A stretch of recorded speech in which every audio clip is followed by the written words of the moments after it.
So, Cliff, let's start talking about the campaign a bit. Yeah, man. Obviously, it left the first game, ended on a cliffhanger, and we don't really know what's happening.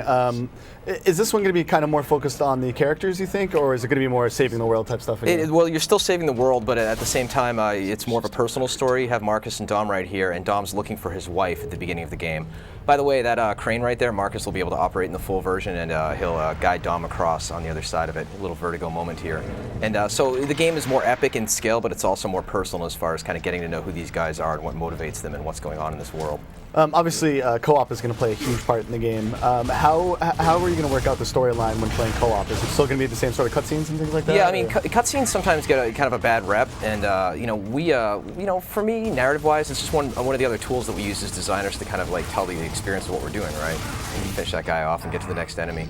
And we tell the story by having voices over PA systems. We have these things called discoverables where players can find like a piece of paper that reveals a little bit of information about what's going on in the world, and all those different devices. That's a Mauler, by the way.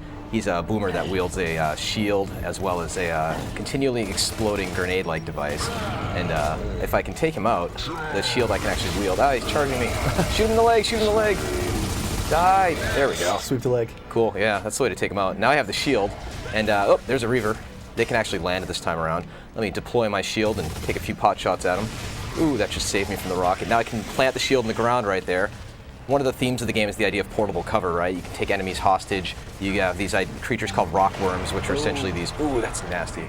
And you can grab the shields and you can put them in the ground and take out your enemies with them. Oh, here's another one of those bastards.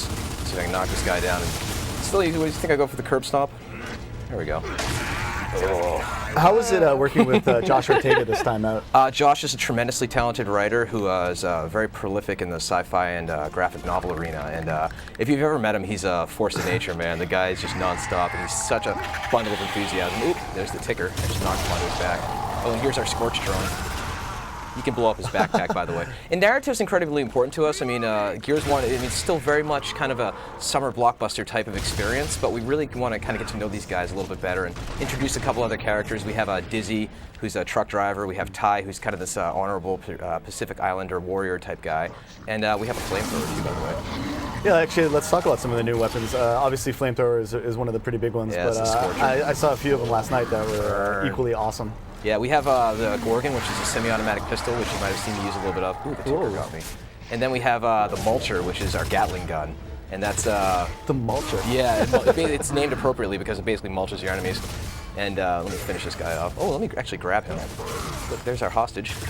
And we have a mortar launcher, which is tremendously heavy, and you can launch explosives across the entire map, which is very, very useful in multiplayer.